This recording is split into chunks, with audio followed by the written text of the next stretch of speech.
Okay, good evening, everyone. Good evening, good evening. It's not quite 7 o'clock, so we'll give people a minute or two to log on, and then we'll have an opportunity to do some learning together.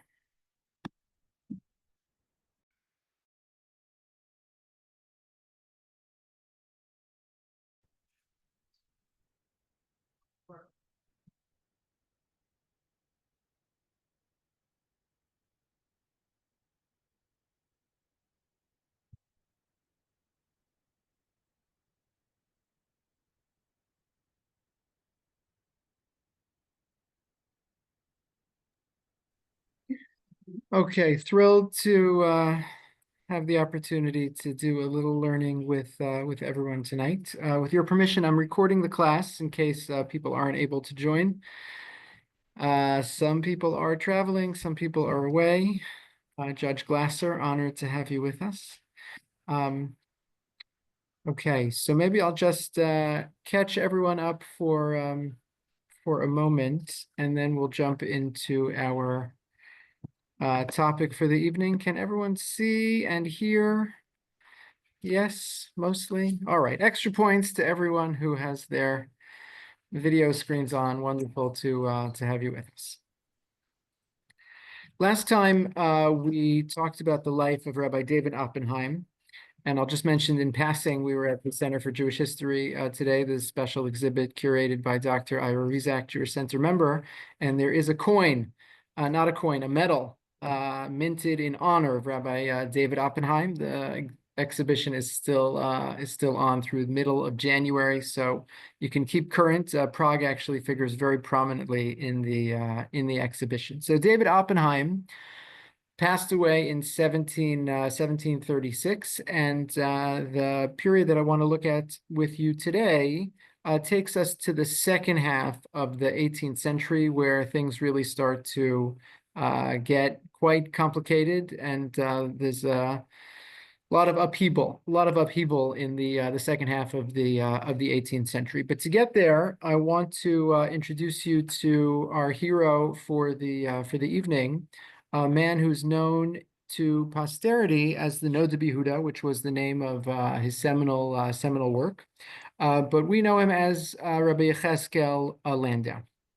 So let me say a few words about the biography of Rabbi Yecheskel Landau.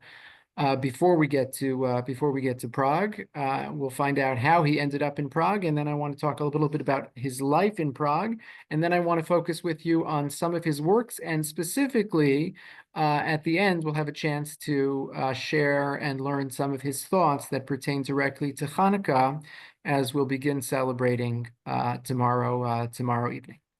So Rabbi Yecheskel Landau was born in 1713 in a little Polish city called Opatov, and he's born into a prominent and wealthy family. And no one knows this, but I'm pretty sure that Chacham Tzvi's kids babysat for Rabbi Yecheskel Landau when he was a child. Okay, and I say that only half in jest. I can't prove it, but it's a very, very small little community. The number of Jews living there in 1713 is in the hundreds.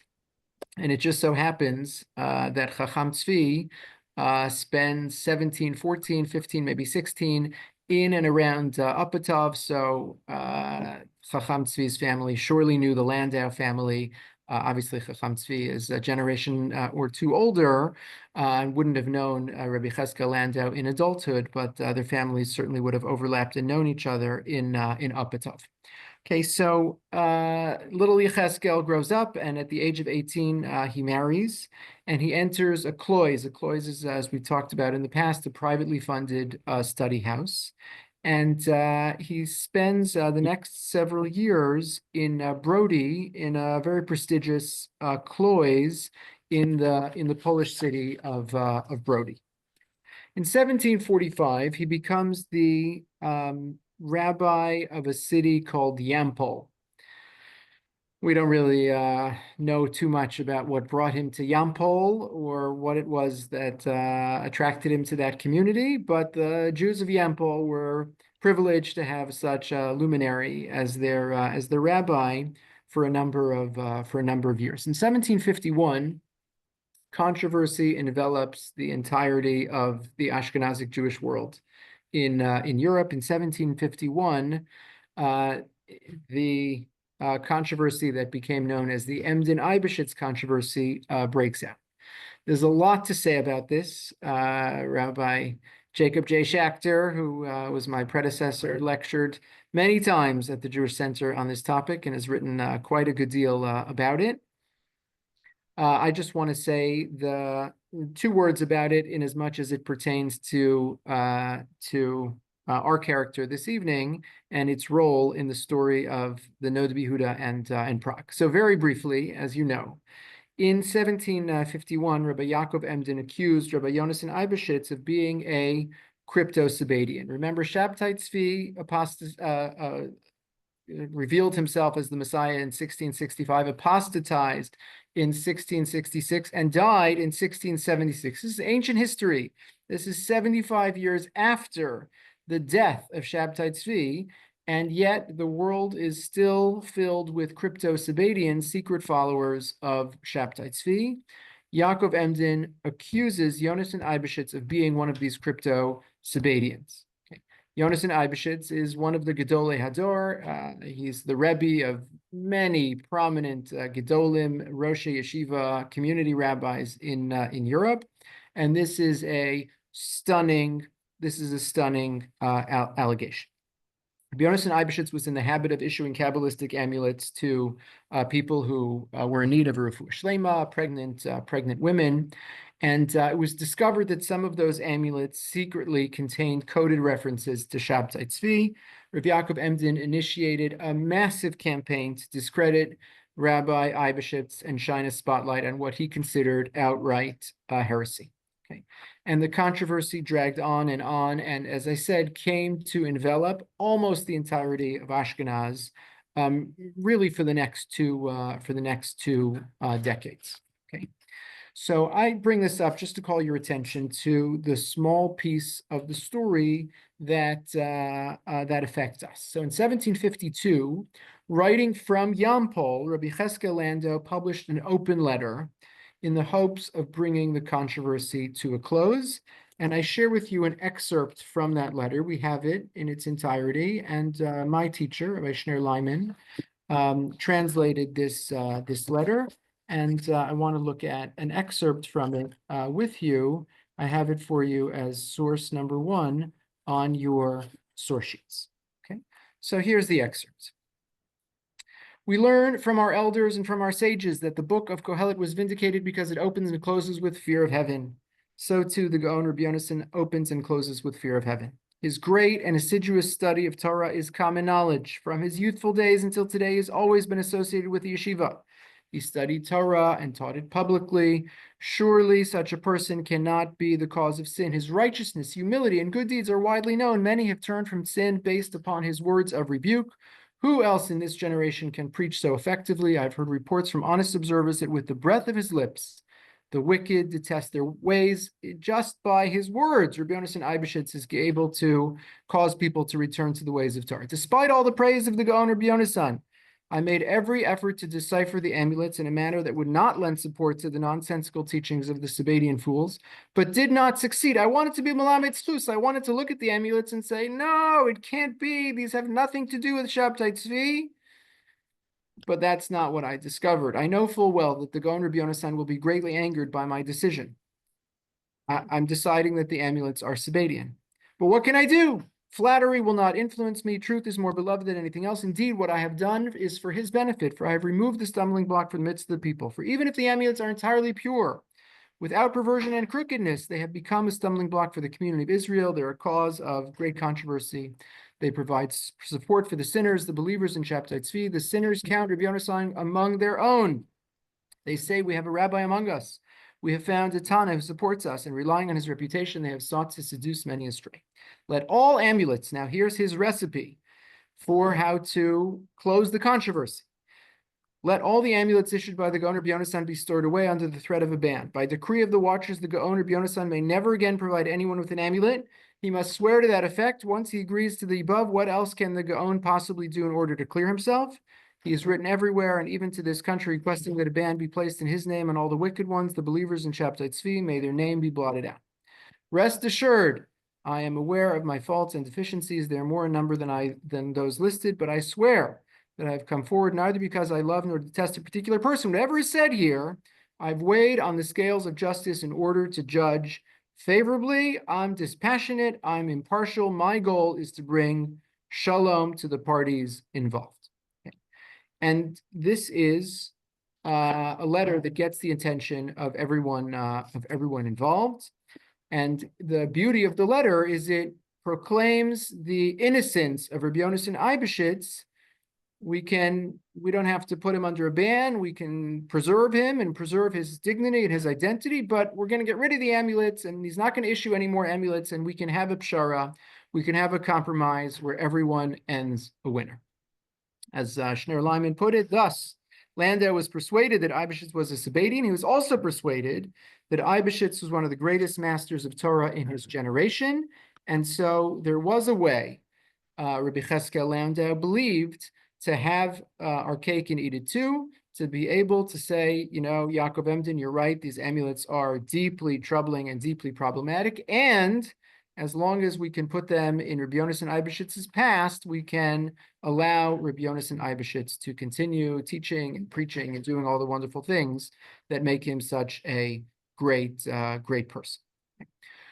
Largely due to the respect that he acquired from issuing this Igeret HaShalom, this compromise letter, this letter of peace, Rabbi Landau, 2 years later, was invited to become the chief rabbi of Prague.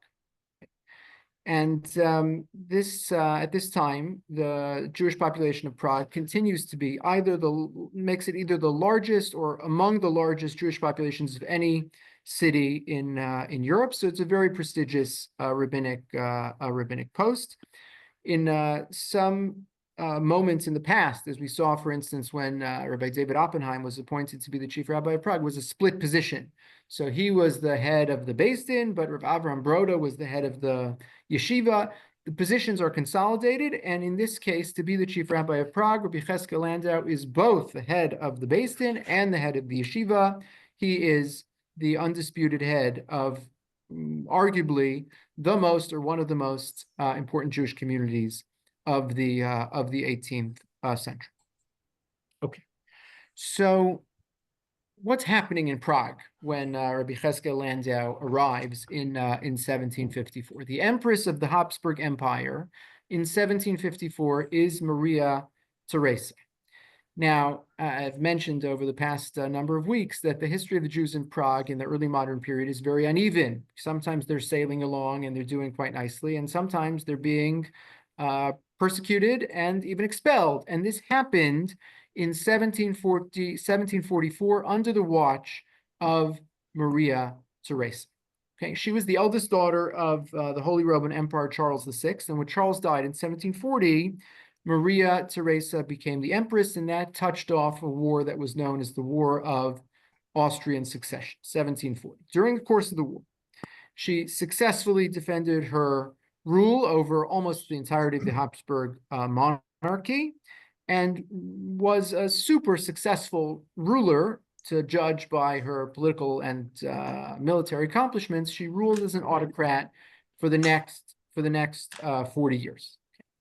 In 1744, she expelled the Jews. As I have for you in source number 3, one of her biographers says in 1777, she wrote of the Jews, "I know of no greater plague than this race, which on account of its deceit, usury, and avarice is driving my subjects into beggary. Therefore, as far as possible, the Jews are to be kept away and avoided."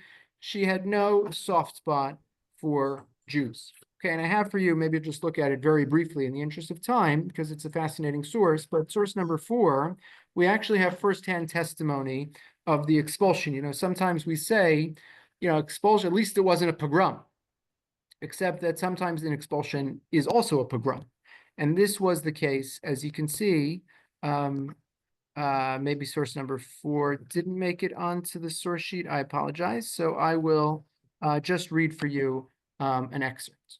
Okay, this is from a handwritten chronicle translated from the Hebrew And happy to share the source if I can. Around midday, a large mob formed, made of hussars, pandours, Croatian soldiers, Prussian deserters, smiths, stonemasons, woodcutters, bakers, water carriers, and the rabble of the town, men and women, young and old.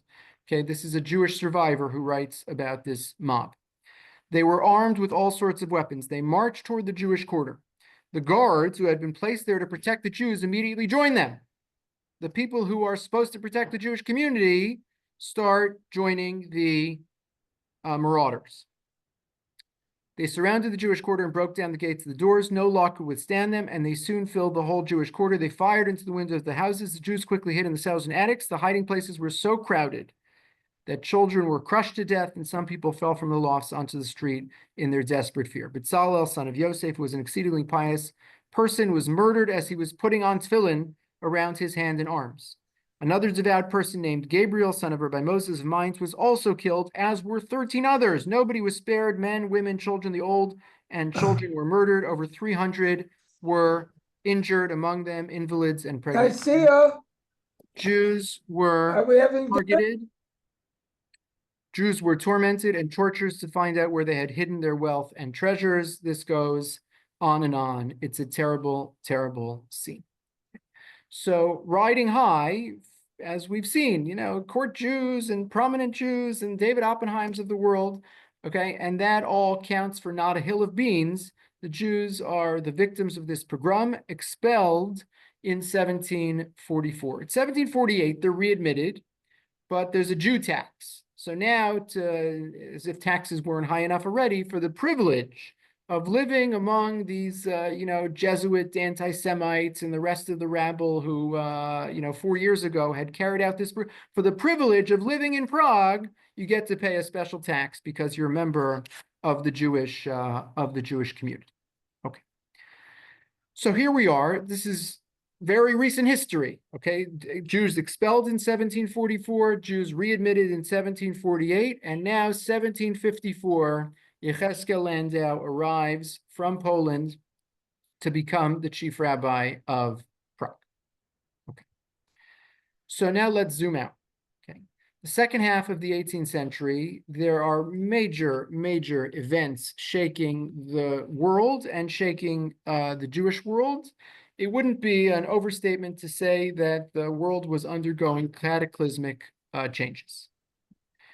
Both Hasidism and Haskalah are changing the landscape of Jewish life, and the Noda Yehuda, as the chief rabbi of Europe's largest and most important Jewish community, is right in the middle of all of it.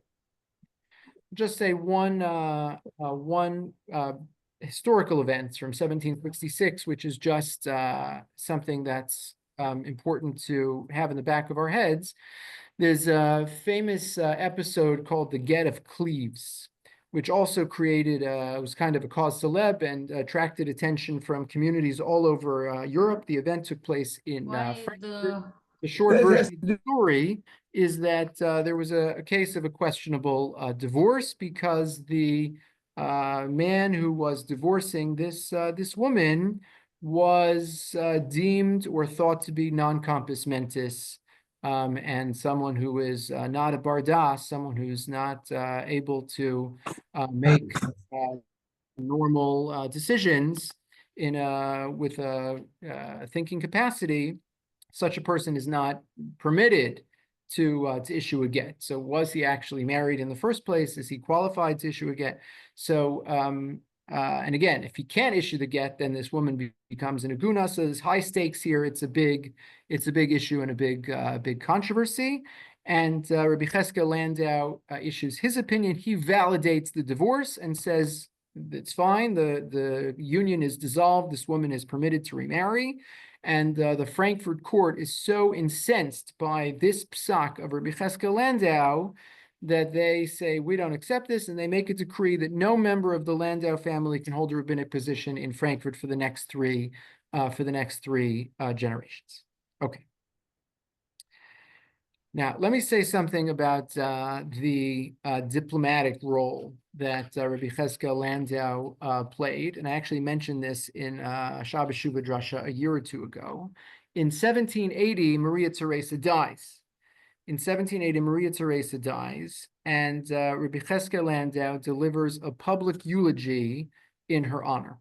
Okay, and we actually have a Hebrew transcript of the original speech, which was delivered in German. And I'm not going to go through it right now, but you can see in source number 5 on your source sheet. This was translated by Mark Saperstein, who also was a teacher of mine many years ago. A very fine scholar. And he has the transcript in its entirety. And Rabbi Cheskel Landau delivers this glowing eulogy, like as if you didn't know this history, that she had overseen this expulsion and this pogrom. Like, she has all these wonderful qualities, and she's so honorable, and she's so dignified, and she has so many accomplishments, and she's personally pious, and she's so generous, and she's so kind to her subjects. And so one understands, without having to read between the lines, that of course Rabbi Cheskel Landau, with great diplomatic finesse, is able to zero in on whatever the positive qualities are that the Empress lived by for those 40 years, notwithstanding the terrible tragedies that occurred under her watch, and maybe with her imprimatur in the course of her reign. Okay, let me just pause there and ask if there are any questions before I turn to the next segment of this share. Okay, so as I mentioned a moment ago, this is now the time where the world is changing. There's the Haskalah in the shadow of the Enlightenment, writ large. And in 1781, something very important happens. The successor to Maria Theresa, the son of Maria Theresa, the new Habsburg Emperor, Yosie II, issues what's called in German the Toleranzpatent, which is a series of decrees that officially abolishes the Jewish communal autonomy and is aimed at systematically Germanizing Habsburg Jewry. But it also means that minority populations, Protestants and Jews most conspicuously, are able in some form or fashion to freely practice their religion.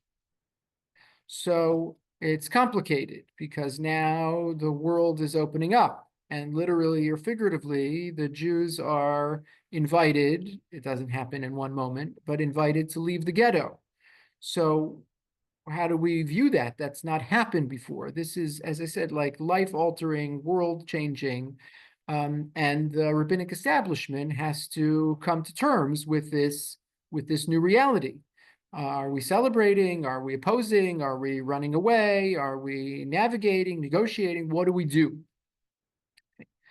So, for instance, there was a new doctrine that said all children, including Jewish children, and this is new, this has never happened before, certainly not in Prague, that all children are required to receive secular education, general education, right? Everyone's meant to be a good citizen of the Habsburg Empire. So you can only be a good citizen of the Habsburg Empire if you know the culture and speak the language and so on. So, well, that's very nice that you have so much tolerance that we're invited into your schools, and we have some trepidation because, well, how are we going to maintain our Jewish identity in the face of Habsburg assimilation and everything that might come along with it? Okay. So here there's a movement of negotiation. Rabbi Cheskel Landau helps found a government-supervised Normalschule, which is a kind of modern elementary school, which opens in Prague in 1782, the idea being that he can have some influence, and yet we're not saying to the Habsburg Empire, we're not participating, we're participating, but we want to shape what this looks like. When Jews are recruited into the Austrian military in 1788. Okay, and again, it's the first time, I think, in history that a European ruler enlists Jewish soldiers into a national army. So again, what does the chief rabbi say? In this case, the chief rabbi says, we participate. If you're conscripted, you go. So as I should have mentioned from the beginning, so much of what I'm sharing with you and so much of the research on this topic comes from Sharon Flato's book on Rabbi Cheskel Landau. Sharon Flato is a member of the Jewish Center, so I say that with pride. Sharon Flato's book on Yecheskel Landau, which is called The Kabbalistic Culture of the 18th Century Prague, Ezekiel Landau, the Noda Yehuda and his contemporaries, published by the Littman Library in 2010. So as she writes, Landau used his diplomatic skills to facilitate both Prague Jewry's acceptance of various innovations and to convince government officials to moderate new rules. His intervention helped to mitigate potential threats to traditional Judaism. So there's this role, which again, we've not really seen among the predecessors in the Prague chief rabbinate that we've looked at, someone who has to be not only a rabbi and a posek, but also a diplomat. Okay. So let me say a word or two about Rabbi Cheskel Landau's attitude toward the Jewish Enlightenment, toward the Haskalah in this context. Okay, so once the floodgates open, so you can imagine that there are all kinds of responses, and there's a Maskilic influence which says, well, here's our opportunity, and one of the pioneers of this Maskilic movement is a man called Naphtali Hertz Wesley, and he writes this famous pamphlet called Divrei Shalom Ve'emet, in which he advocates abandoning the traditional Jewish educational system in favor of one with emphasis on secular studies. And as you might predict, an arch traditionalist like Rabbi Cheskel Landau says we have to oppose this with great vehemence. Also at this time, you'll remember that in 1783, Moses Mendelssohn publishes his Biur. Moses Mendelssohn's Biur is a German translation of the Hebrew Bible. And so, well, we've not seen that before, right? A traditional Jew, as a practicing matter, as a matter of practice, right? Moses Mendelssohn went to shul and kept Shabbos and Shomer Kashrus, right? So you have a practicing Jew who translates Tanakh into the vernacular. This wasn't like, oh, not everyone speaks Hebrew. Those people who speak Yiddish will help them out, right? So translating it into not just the language of the street, but the academic High German of the university. So how do we respond to this kind of move? And again, you can appreciate arguments in all kinds of directions. So we have here a summary that I have for you of the response of Rabbi Cheskel Landau, source number 6 on your sheets. Rabbi Landau wrote, "It possibly was the author Mendelssohn's intention to prevent a rush after Christian Bibles." And again, you hear him being Don Lekav Schus, the way he was Don Lekav Schus in the Emden Eibeshitz controversy, trying to stake out a middle ground, hold both sides. Maybe he was trying to prevent people from just picking up the Christian Bible, and he may have intended to improve the situation, yet we can see that in actual fact, this offers no improvement. For the translator deeply immersed himself in the language, using as he did an extremely difficult German that presupposes expertise in its grammar. Now, since the children will find it hard to understand, and again, who's learning Chumash? The kids. Since the children will find it hard to understand it, the teacher will have to spend most of the time explaining German grammar. Moreover, the translation does not follow the text word by word, but renders on units of meaning. This would have been the right procedure had he made it clear that his version was meant for mature people at home in Bible and Mishnah. And if he had taken a big ad out at the front of the text and said, this is for learned people, prerequisites for this text are advanced learning in the Jewish canon. But he didn't do that. Okay, seeing, however, that it is in demand by teachers of children, it induces the young to spend their time reading Gentile books in order to become sufficiently familiar with refined German to be able to understand this translation. Our Torah is thereby reduced to the role of maidservant to the German tongue, because what ends up happening, and again, the kids used to use the Chumash to learn Hebrew. Now they're going to be using the Chumash to learn German. They're using it to learn Hebrew, so they'll understand the Siddur, they'll understand the Chumash, right? It's mutually reinforcing. But the fact that you should be learning the Chumash just so they can learn German, you put the cart before the horse. Okay, the intention of the translator may have been good. As I've said before, he's totally l'shem shamayim. We have to assume this, since we must judge every man in the scale of merit, Dal Nekav Zchus, especially one who's famous as a scholar. Yet we cannot rest satisfied with the intention that prompted him if the result of the action is so devastating. So again, opposition, wrong result, good try, right intentions, but this went south. This took a turn that is not acceptable to us. And so Rabbi Cheskel Landau says we need to oppose Mendelssohn's biur. This is amazing, but 1780s now, we're even 30 years later than the Emden Eibeshitz controversy, and you still have Sabbatians. And not only that, but you have a new sect, which leans more toward Christian doctrine, but comes out of Sabbatian ideology, and that is the Frankist sect. You can Google them. It's a fascinating chapter of Jewish history, which is not for this moment. But Rabbi Yecheskel Landau believed that the Sabbatians and Frankists, who now had a little place in Prague, needed to be beaten back into the shadows. And he regularly, in public sermons, denounced their practices and made sure everybody knew this is a sect, this is sectarian, this is not normative, and we cannot allow these sectarians to occupy any place of normative practice within our community. Okay, and this is just a small but subtle point. You have to pick your battles. So he picked his battles with overt Sabbatians. Okay, if somebody came to shul and they had a kosher home and they were shomer Torah mitzvos, it just happened to be in their heart of hearts they believed that Shabtai Tzvi was Mashiach. So Rabbi Cheskel Landau didn't pick a fight with them. He didn't. If anybody would have asked, he would say that's wrong, that's heresy. We don't believe that. We don't accept that. But to the extent that no one was asking, right, he wasn't stirring up that hornet's nest. And that was a kind of classic rabbinic approach to crypto-Sabbatianism. Just let sleeping dogs lie. They're not bothering anyone, right? They keep kosher, and they patronize the kosher butcher, and they send their kids to Jewish schools, and they daven 3 times.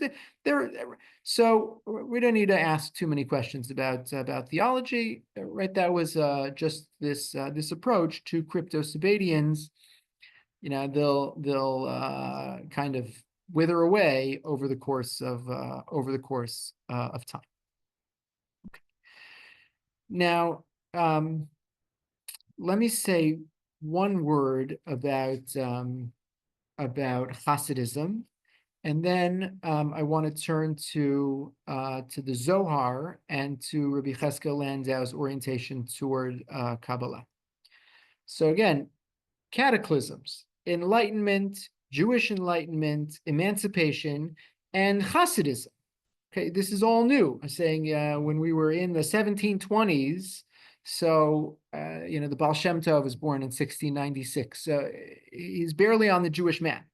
But 50, 60 years later, he has students, and those students have students, and now, particularly in Poland, Lithuania, Eastern Europe, Hasidism has coalesced into a real movement. And it's brand new. It's not like, oh, this has been around for hundreds of years and everyone. No, this is a new phenomenon, right? It's as new as Haskalah. It's as new as Reform Judaism. It's brand new. And I always find this is just an editorial, like the English translation of Hasidism, when they translate it as ultra-Orthodox. So it's so ironic, right? They're not ultra Orthodox, right? The ultra Orthodox would be anybody who could, keep a straight line. That's what Orthodox means for the last 2,000 years. That would be ultra Orthodox. They're new. The oldest of the Hasidim, 250 years old. So they're not more Orthodox than anyone else who's Orthodox. They're actually quite different and made lots of changes to Orthodox. So there's an irony in thinking of them as being ultra Orthodox, and there's a fascinating moment where the rabbinic establishment didn't know what to do with that. And the people like the Vilna Gaon thought, this is deeply problematic, and he would have nothing to do with it. So what's Rabbi Cheskel Landau's view of Hasidus? So I'll just share with you. This is a famous excerpt from a tshuva that he wrote in source number 7.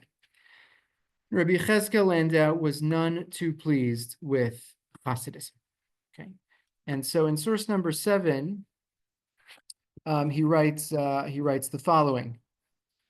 He says, "B'dorenu hazeh, ki azvu es taras Hashem u'mekor mayim chayim shnei hatalmudim Bavli v'Yerushalmi lachatzov lehem boros nishbarim u'misnasim berum levavam kol echad omer anochi haroeh." He says people have abandoned the tradition. He's a Talmudic Jew. We'll talk more about this in a second. The source of our tradition, the source of the halachic authority, is the Talmud. And he says it's lamentable that in our generation, people have abandoned the Talmud and just decided that they say, Anochi haroeh. I see. I'm the seer. I know better. And this is a not too veiled reference to Hasidic leaders who deviate from normative halachic practice. They say, "V'li niftechu sharei shamayim," right? The gates of heaven have opened for me. Uba'avuri ha'olam mitkayem. The world was established for me. The world revolves around me. Meaning, this is a critique of people who have taken on halachic, the status of halachic authorities without the proper backing for those piskei halach.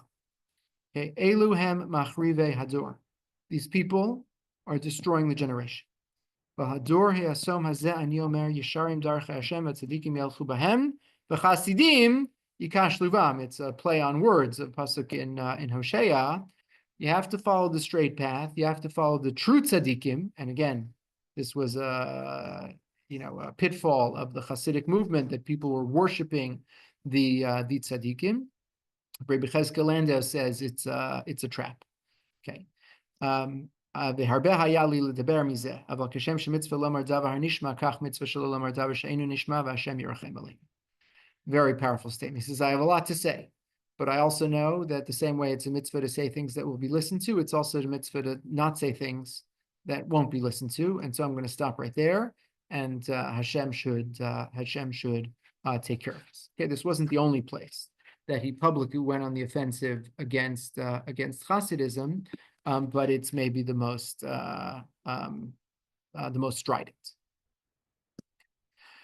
So let me just say a word about the Zohar and about mysticism in general. And this is a theme that had come up at least once or twice when we looked at the previous rabbinic figures who had served as chief rabbis of Prague.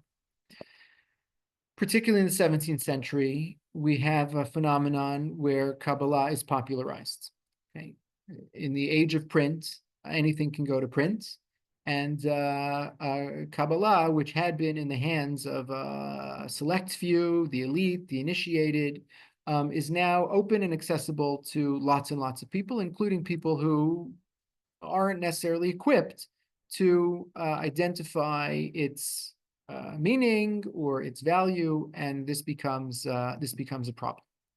So, not a few rabbis, Rabbi Cheskel Landau included, were themselves very knowledgeable in Kabbalah and went on the offensive against the use and abuse of Kabbalah by those who were not initiated.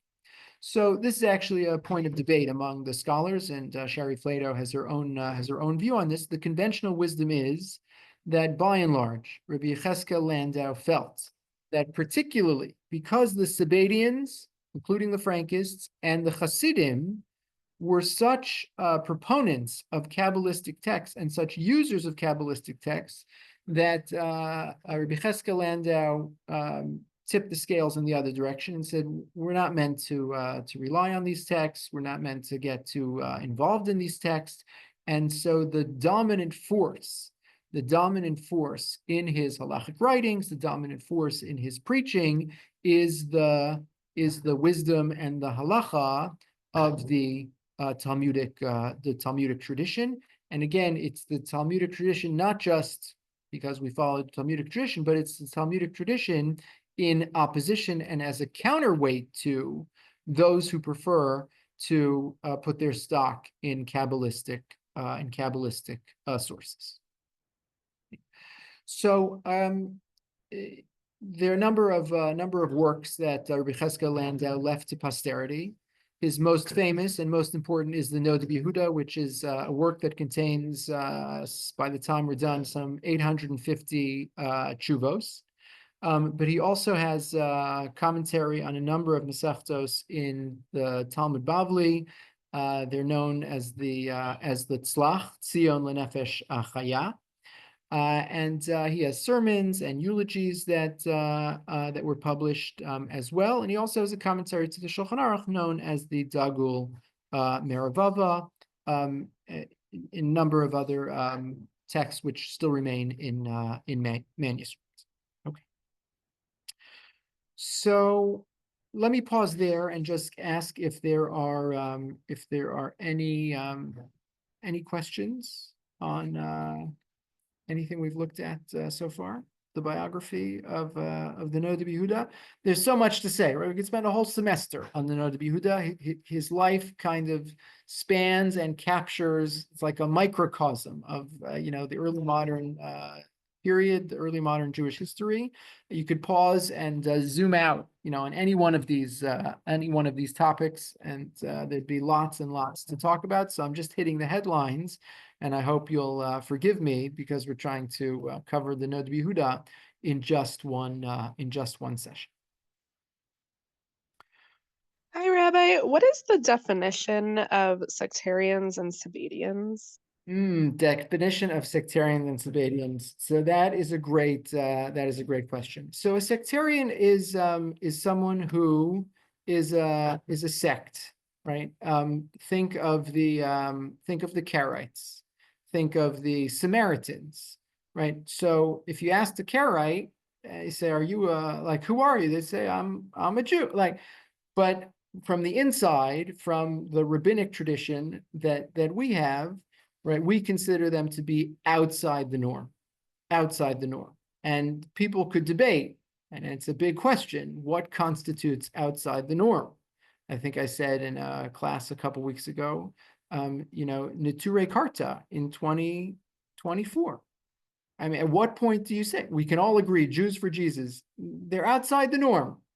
I think we can all agree. So at what point do you say, if you reject the Jewish state and you start siding with enemies of the Jewish, at what point do you say you're not with us? So again, everyone has to figure out where to draw the line.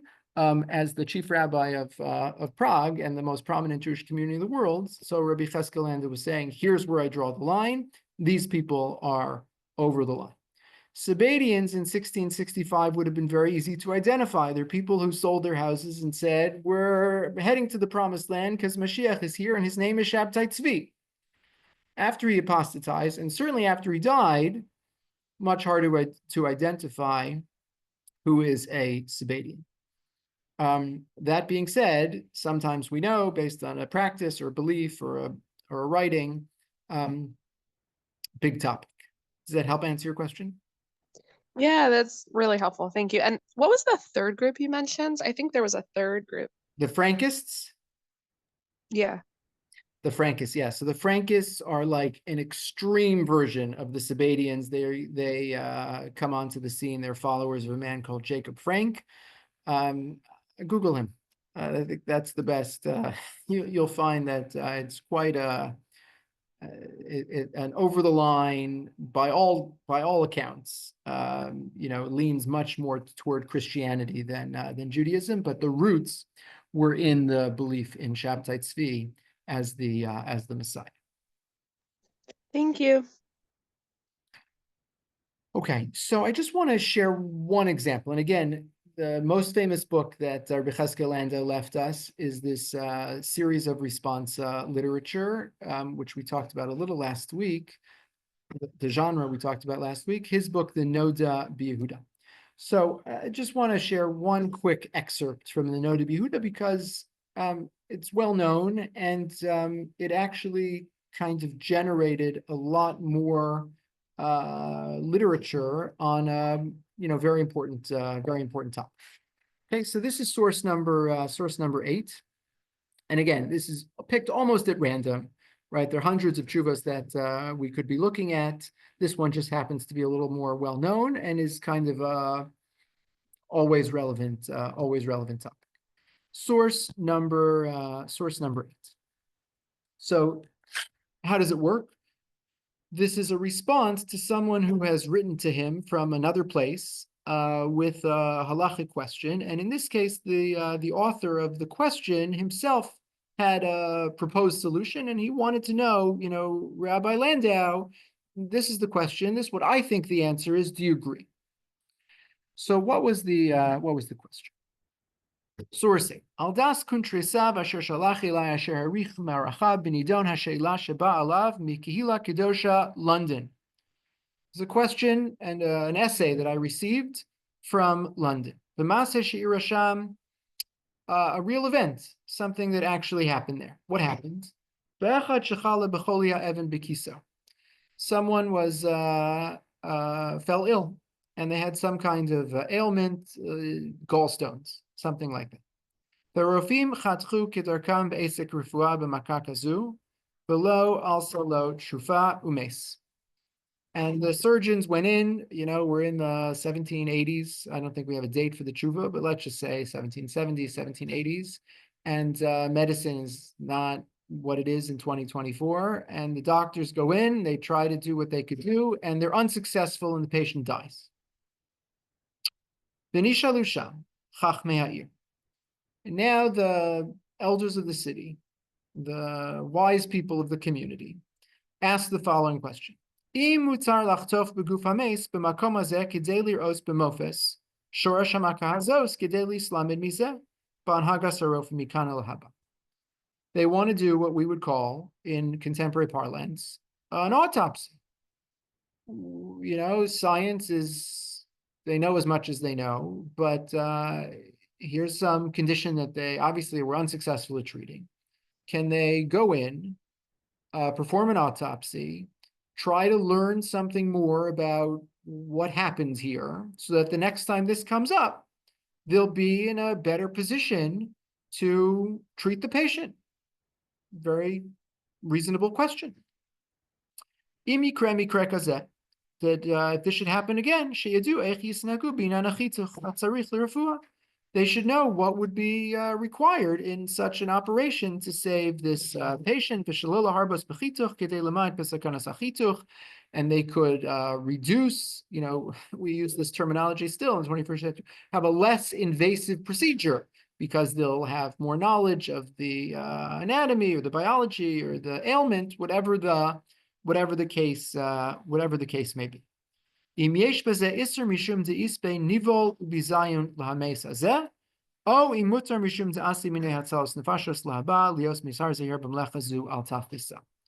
two sides of the question. On the one hand, we can understand why we would be unfavorably disposed toward autopsy. We take the dignity of a body very seriously, and to violate that dignity by cutting it open and doing whatever the scientists and doctors would do. So we would say under normal circumstances, that's not prohibited. And doing anything which would violate the dignity of the body is not allowed.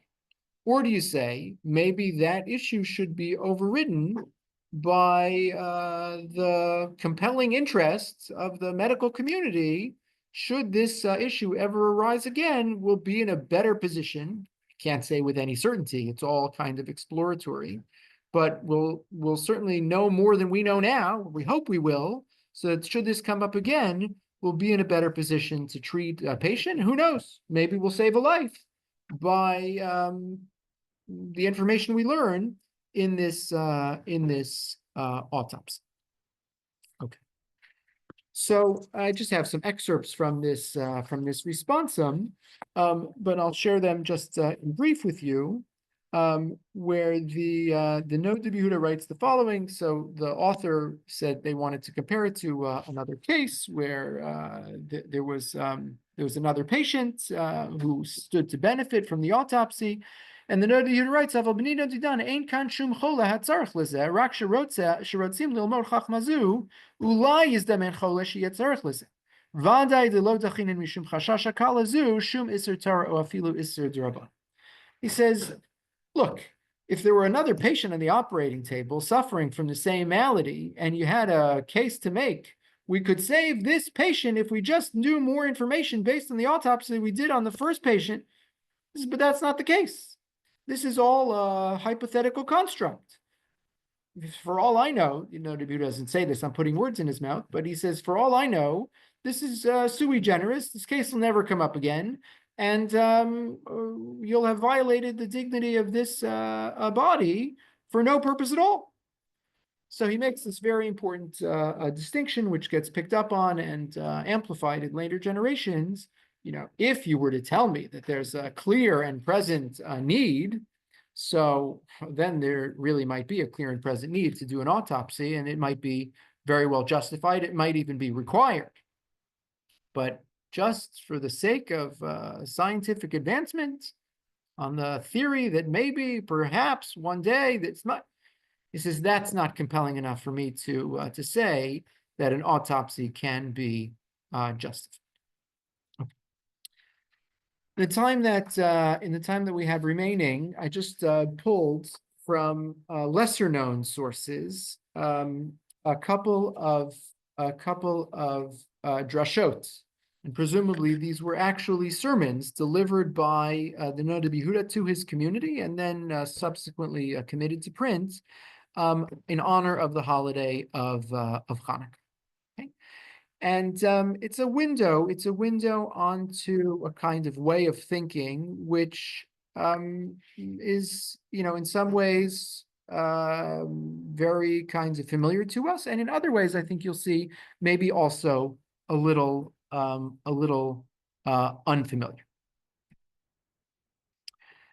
So let me just pull up on your screen for you. The first drasha is source number 9 on your source sheets. And just look at the bottom of the right-hand column.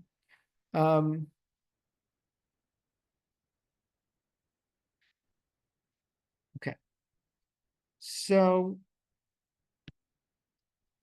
he writes the following. He says, "Umiata mitzurat masha hakshiti lama nasa nes dafka b'shemen lamaor v'loi b'yayin l'nesachim o b'solis l'mincha."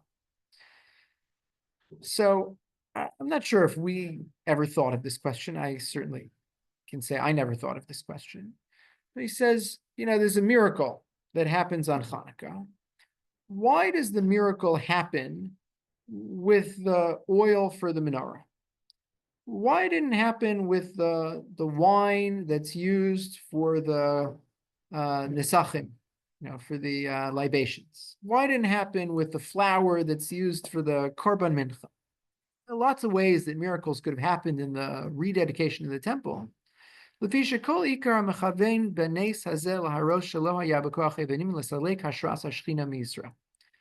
says, I have this philosophical notion, this is his whole essay, his whole speech, his whole sermon, that the whole purpose of this miracle was to show that the Yevanim were unable to remove the presence of God, sever the connection between God and the Jewish people. And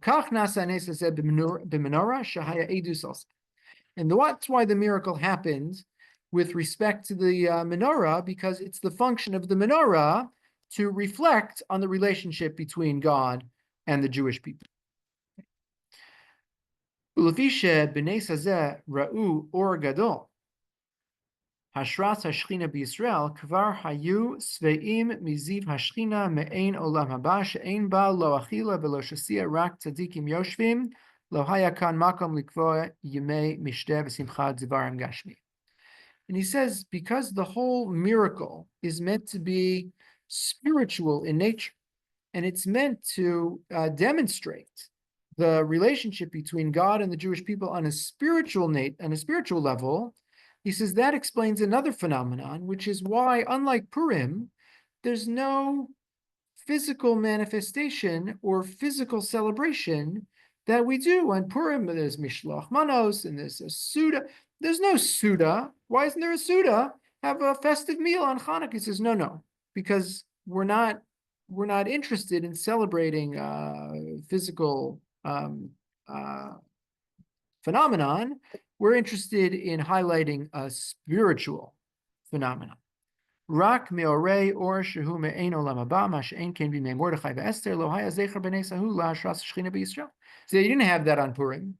On Purim, there's no God in the whole Megillah, right? So there's no testimony to the fact that the relationship between God and the Jewish people is everlasting. Rak hatzalas mimamis l'chaim. The Jews were almost killed, and they ended up not being killed. So that's a celebration. And so we celebrate with food and drink, in the physical world. The Levush, the previous chief rabbi of Prague, offered a very similar explanation, 100 years earlier. One final thought with respect to Chanukah from the Noda Yehuda before we run out of time. Let's just pick it up from the bottom paragraph here on the right also. So we can actually start from the beginning. Here's his question. The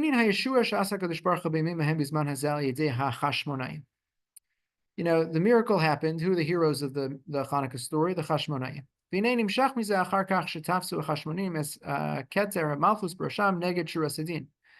Chashmonaim were Kohanim. They weren't descendants of King David, and yet they what's the word I'm looking for? They gave themselves license to become the monarchs, not just the priests in the following generations, and that was problematic. They should have anointed someone from the Davidic reign. And that's ultimately led to their downfall. Levine says, my question is, and again, he's starting from a very different perspective. God arranged this miracle. God arranged this salvation. So why, the Noda Yehuda says, did God arrange this salvation to occur at the hands of the Chashmonaim? Why did it not occur at the hands of the descendants of King David? There's an alternate reality in which the descendants of David are the heroes of the Chanukah story, and they put the crown back on the king of Israel at the end of the story. It says,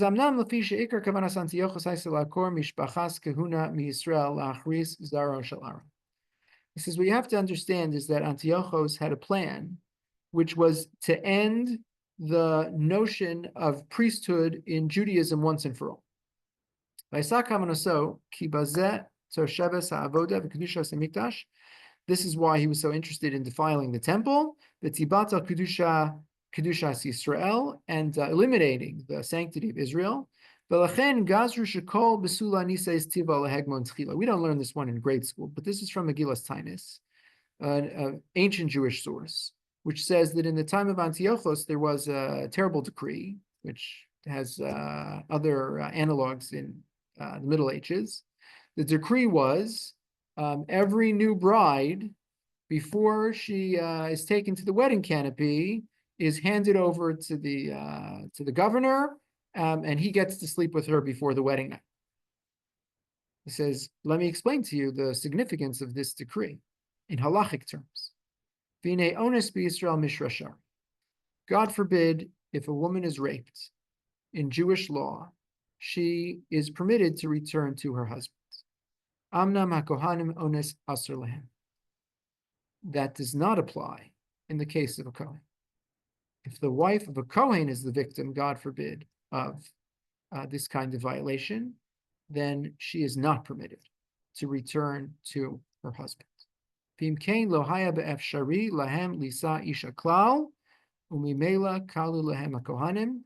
Noda B'Yehuda says this was the plan of the Yevanim all along, because they knew this was what the Jews would practice. By sleeping with the brides of the Kohanim, it would functionally prevent them from ever being married, from ever procreating, and from ever perpetuating the line of kahuna. It would end the priesthood in Jewish. It says, so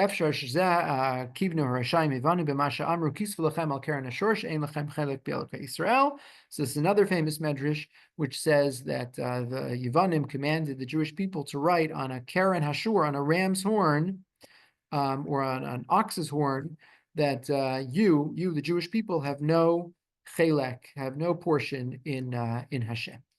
It says it's a veiled reference to the sin of the golden calf, which also took place with a calf, a cow, a shore, and so it was an assault on the priesthood, which is why the Noda B'Yehuda says the victors were decreed, right, in the divine plan. The victors were decreed to be from among the house of the Chashmonaim, from among the Kahuna, because at the end of the day, this was a battle waged against the priesthood itself.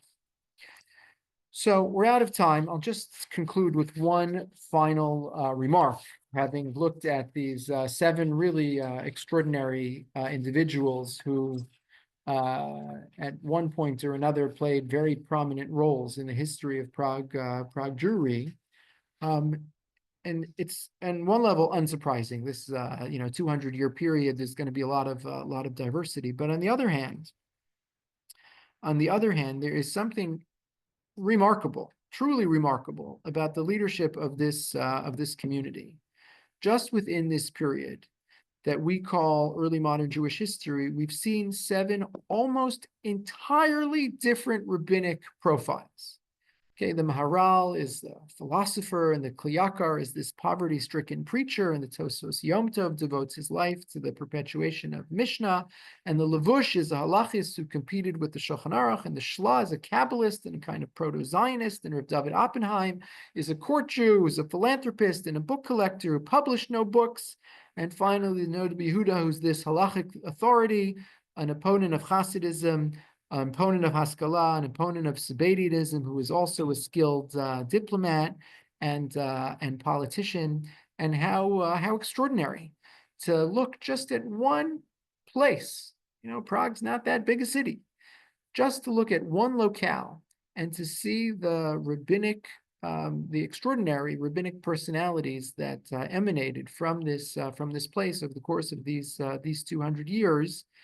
As I said, we just scratched the surface, but I hope that over these past 7 weeks, we've at least piqued your interest. So the next time you're in Prague, or next time you encounter one of these extraordinary rabbinic figures, there'll be more context and much more to think about. So I'm going to stop there, but happy to stay on and take any questions or comments, and wish everyone in advance a very happy Chanukah. Thank you, Rabbi. That was great.